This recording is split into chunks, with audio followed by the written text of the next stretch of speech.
Next thing is to look at some properties of conjugates.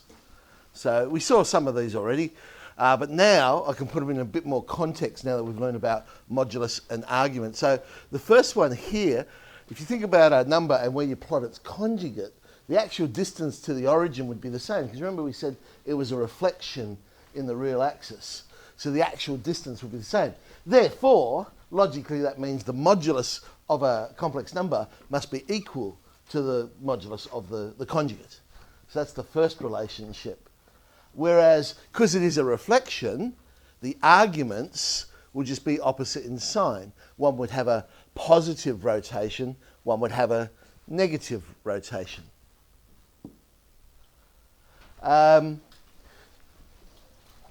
We saw the top line already. Remember how we said that a number times its conjugate was x squared plus y squared. But now we can put that into context because remember the modulus was the square root of x squared plus y squared. So now a neater way of saying that is simply that a number times its conjugate is the modulus squared. We saw this one already. Remember I said you can add in any order. You could add them together, then find the conjugate, or find the conjugates, then add them. Similar with multiplication. Similar with division. And the reciprocal one also becomes a little bit neater now. Because I've said that z times z conjugate is the modulus squared, I can now say the reciprocal is simply the conjugate over the modulus squared. I think before I said it was the conjugate over z times z conjugate or something like that. But much neater to think of it that way. Conjugate over modulus squared. All right, here's an interesting little problem. We know this particular number is the square root of 6 plus 2i over 3 minus I. We're going to show that the real part squared plus the imaginary part squared is 2. Now, of course, one option is to actually work out what 6 plus 2i divided by 3 minus I is, then find the square root of that number, and then get the modulus squared, and add modulus squared. Get the real part squared, and add it to the imaginary part squared. But I can play around with conjugates like this.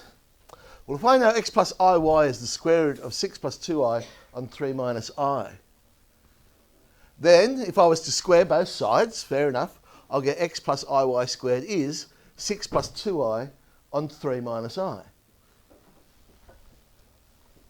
If I take the conjugate of both sides, I mean each side is some complex number, which are equal.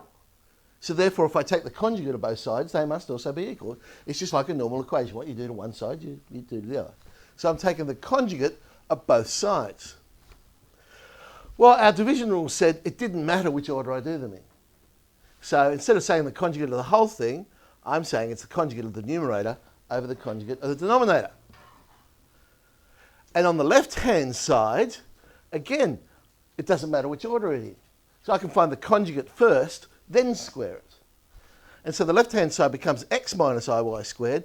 The right-hand side becomes 6 minus 2i on 3 plus I. If I multiply 1 and 2 together, the left-hand side becomes x plus iy squared times x minus iy squared. And the right-hand side, you can see the numerators are the conjugates multiplied together, and the denominator also conjugates multiplied together. So I end up with the sum of two squares, because we're multiplying with conjugate, but squared. So x squared plus y squared squared is equal to sum of two squares, 36 plus 4, over sum of two squares, 9 plus 1, which equals 4. Well, that's what x squared plus y squared squared is. So x squared plus y squared is 2. I don't need to say plus or minus 2. It's got to be 2. Because you can't add two square numbers and get a negative number. X and y, remember, are defined to be real numbers. So it would be impossible to get x squared plus y squared as negative 2, and there it is. So it's a neat little way of doing that problem, rather than physically finding the complex number and then working it out. So in 4H, just 6 problems there. That's the Patel 4H, of course, because remember it's 4 in Patel, it's 1 in Pretend Cambridge. So there's just 6 little problems there to play around with with conjugates.